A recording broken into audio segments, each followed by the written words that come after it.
Hello everybody, Lisa here. Welcome back to Tarot Memoirs. So I am like fresh out of the shower, wet hair and all, almost ready to climb into bed when I'm filming this. And that's partly because I like to follow rules, and so I'm working on breaking them. And I'm doing that a lot really consciously on my YouTube, like, screw the makeup, I'm just gonna come on as is. And so today I just took that one step further. I'm also still playing with a new setup with my camera and all of that kind of thing. So I'm trying to break the habit of looking at myself while I talk to you guys. And it's hard because I'm now over here with my laptop and y'all are right here.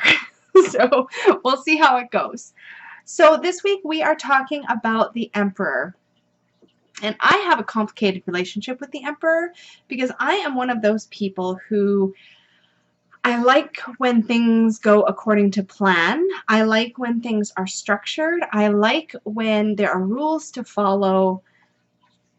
I really like things to be in their boxes. And so me and the Emperor were kind of cozy. But here's where it gets kind of messy. For me, with the Emperor, I feel like I go too far into that world of control, both with myself and with falling in line under perceived authority figures. And I'm going to get into that a little bit more when I get into the memoirs piece. But I guess first let's dive into what the Emperor is all about. So as usual, I have my trusty books, and I'm going to share some bits that I have taken from all of these.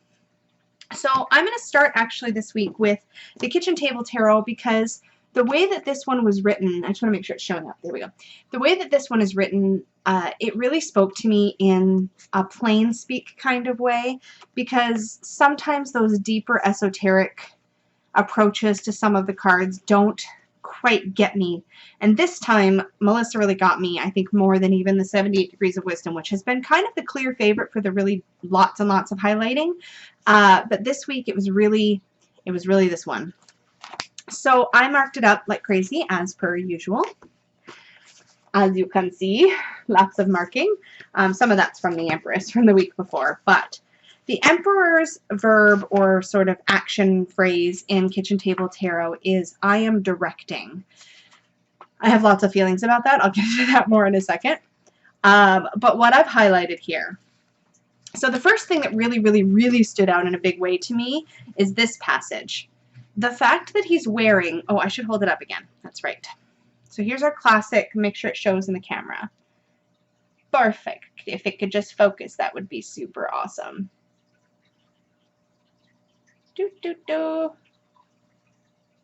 Okay, well, we know he's the Emperor. I'm going to let my camera figure its stuff out.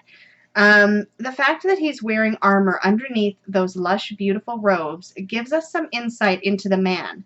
It makes me think about a Kevlar vest under the uniform of a police officer. The image he presents is professional and competent. Underneath the uniform, though, there is steel. I loved that passage because there's this idea with control, there's this idea that we're putting off an image that is competent and confident. But yet underneath that, there's a lot of self-protection happening in the realm of control, and that's something that really resonated with me, which I will talk more about in a bit. Hopefully I'll tie all these things together. Excuse me. There's also a comment here. In some, oh, I'm going to hold it back up because this is relevant. In some basic decks, and I've never noticed this before, by the way. Focus, please. Wow, it really likes to be fuzzy when I'm close up. Okay, well, in some basic decks, there is the smallest trickle of water, and you can see it at the bottom here, running behind him. And this shows that emotion is present for our Emperor, but only just. Think about that. When we see water in tarot, we know that that's emotion. The water in this card is so easy to overlook. And that's the thing with the Emperor, is that, like, we see this, and this is true, I think, when I have strong people in my life, too. I have a tendency to see them, especially people that I perceive as authority figures, I tend to see them as infallible, as almost lacking in emotion and tenderness, and yet it's still there. It's still present. It just might not be as visible. Okay.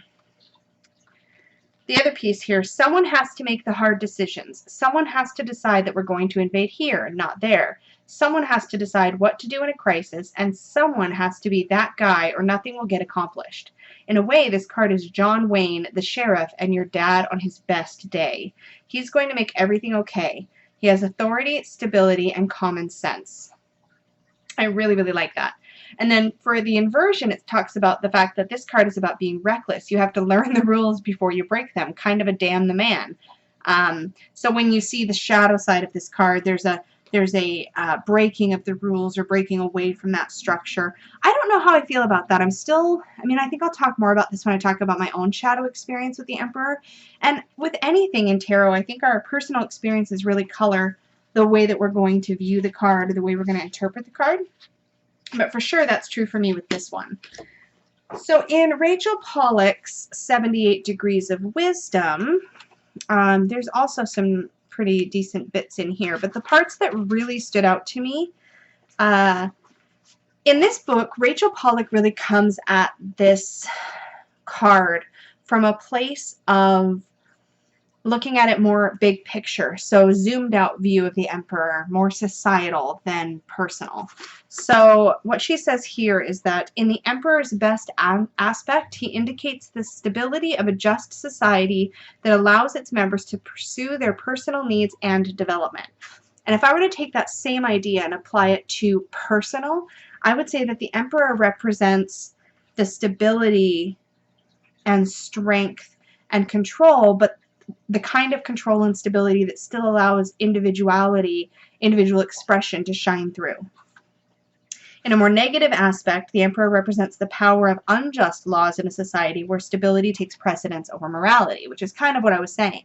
Morality is a very personal approach to life, and if control and the rules are superseding your own common sense or your own intuitive or instinctive nature, perhaps there's an imbalance there. And a little further on, in readings, the Emperor indicates the power of society, its laws, and especially its authority to enforce those laws. And more personally, the Emperor can signify a time of stability and order in a person's life, hopefully opening up creative energy.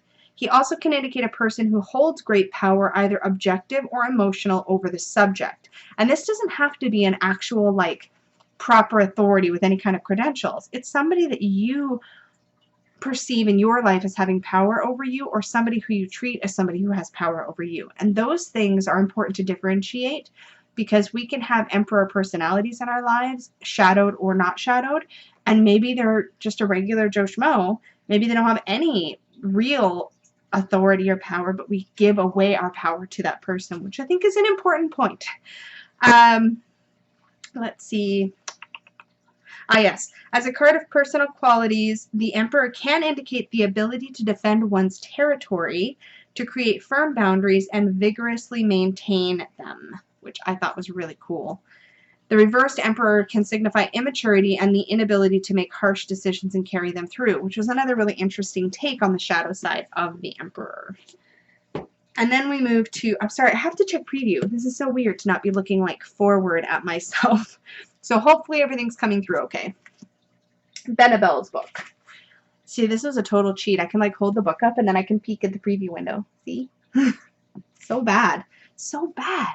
I'm still going to have to figure out my setup, because I think having it totally out of view is not, it's making me twitchy. Let's talk more about my control in a minute though, shall we? Back to Benabelle's book, Holistic Tarot. So here I have noted a couple things. The Emperor's energy, everything is in order, everything is under control. Some other highlights here. When the Emperor card appears, themes of order, authority, and jurisdiction will be at play. The words that really stick out to me about the Emperor are order and authority and control, although I'm not seeing control as frequently as I expected to, which is interesting because that's definitely a heavy keyword for my own personal interpretation of the Emperor. This card represents active yang force. The Emperor is the domination of the mind over the heart. Structure and regulation are pertinent themes. And in shadow, it is very crucial in the seeker's life right now to be assertive, domineering, and wield authority. Put mind over heart. To solve the problem, the seeker must exercise more assertiveness. This is really interesting because for me, in shadow, at least for my personal self, the Emperor, when it shows up and I perceive the shadowed energies, for me, that's usually an indication that my personal sense of control or assertiveness is out of balance. And usually for me, that means I'm being controlling in ways that are not healthy. So that was interesting to see that it's actually calling for people to be more assertive and exert more authority in their lives, which makes perfect sense. And I'm sure I've read it that way for clients. I can't remember right now how I've read it because it's all contextual. And when I'm reading for clients, interestingly enough, a lot of the rote meanings or the known meanings and layers of the card are sort of superseded by my intuitive hit at the time. So I don't really know, but I thought that was interesting because for sure, when I read the Emperor for myself, I definitely think about my own coping mechanisms and the ways that control influences my behavior. So really, really, really interesting. And I was kind of, what's the word? Nervous? Not quite. I don't know. To get into this card because I feel like when I think of this card separately from my life, when I just sit and think about the Emperor, I think of the Emperor as sort of a father figure. And my relationship with father figures is not awesome. So I was like, oh, I must have this really skewed impression of like male authority. And that's what I expected to be talking about today. But as I dug into it, I realized that my issues with the Emperor are more gender neutral than that. They have to do with how I respond to authority and rules and structure and how I exhibit those things in my own life. So that was kind of interesting. But again, before I keep circling back, this is becoming a bit of a fluid conversation in my head anyways. But let's look at images of the cards and then I'll get into my examples. So I've picked out, this is like my favorite part of this series, is getting to pick through my decks and pick out some cards. So as a reminder, here is the classic Rider-Waite. And for this, I really have to look at the preview. You know what, you guys? I know I set this all up, but just bear with me for 2 seconds. I'm going to see if I can,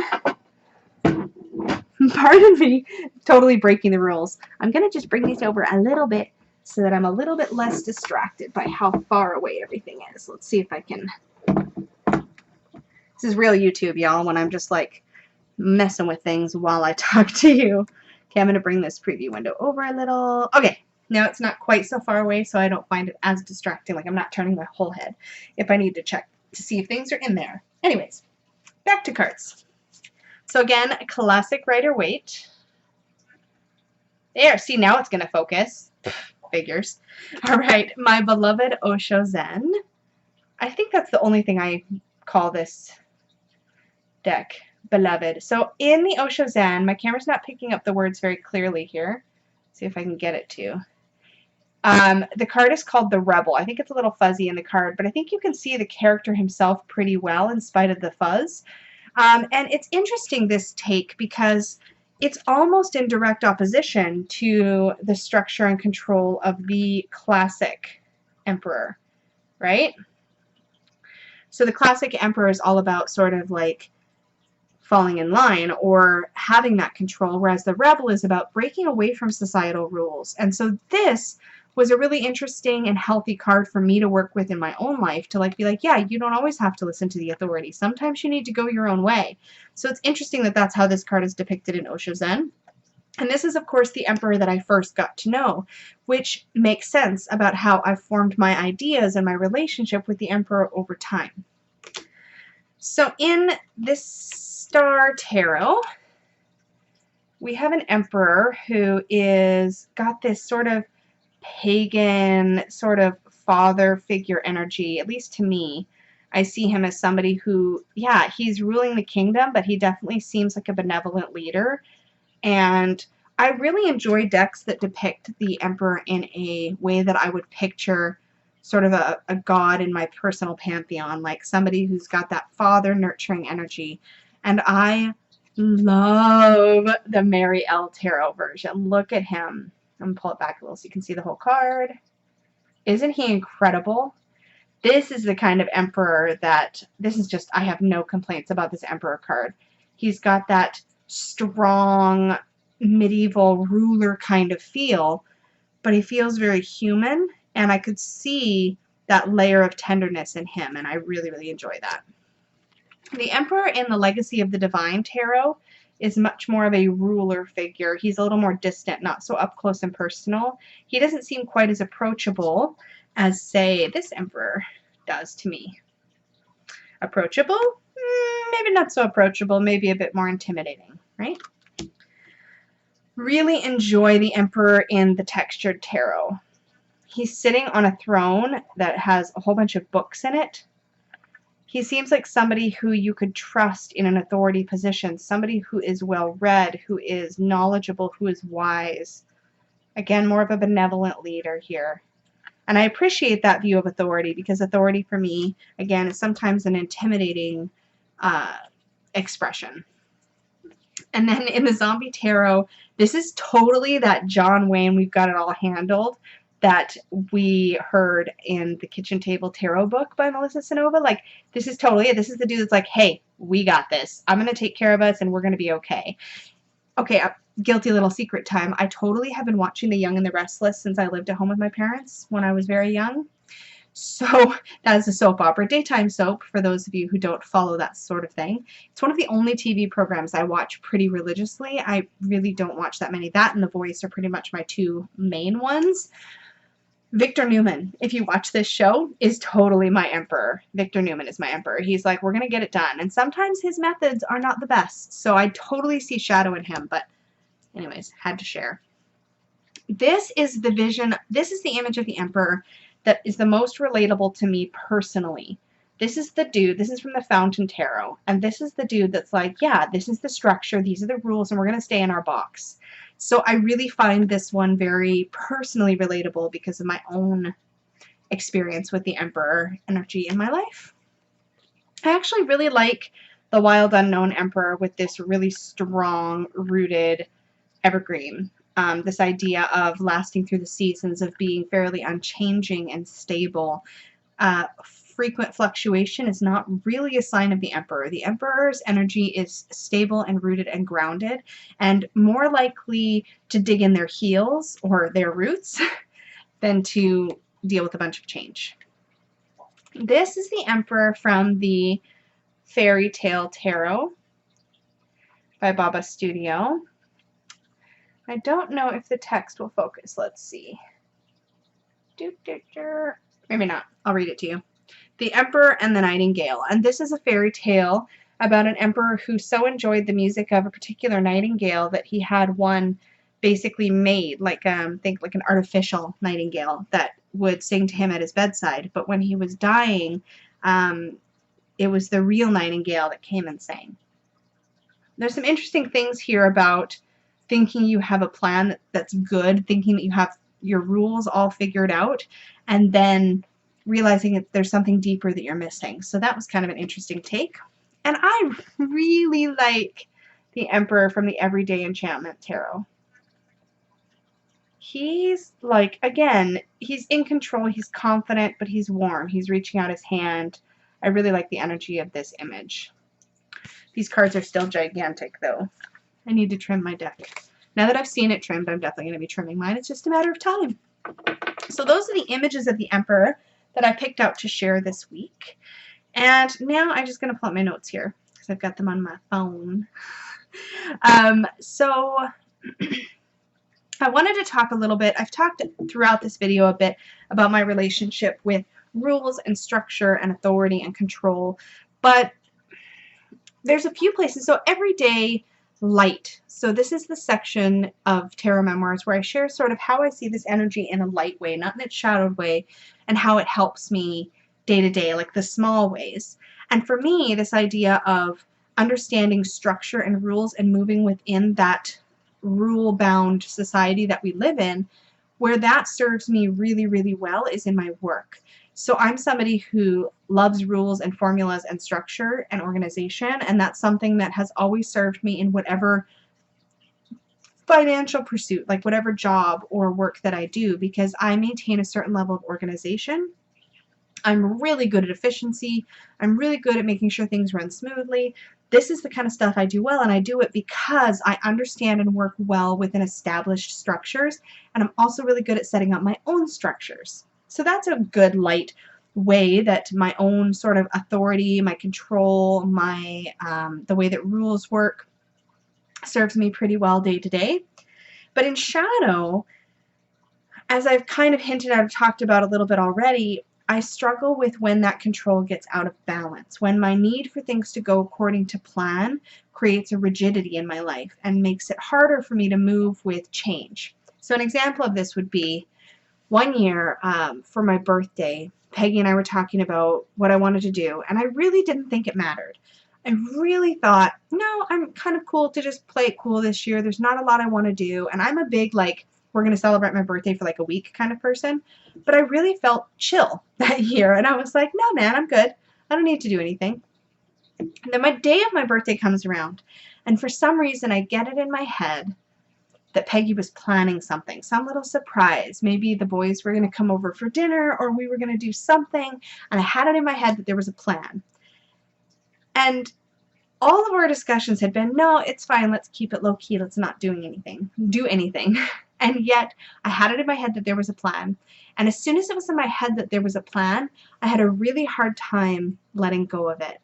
And she came and picked me up from work, and I was just waiting for this plan to materialize, and it never did. And I got kind of bummed out.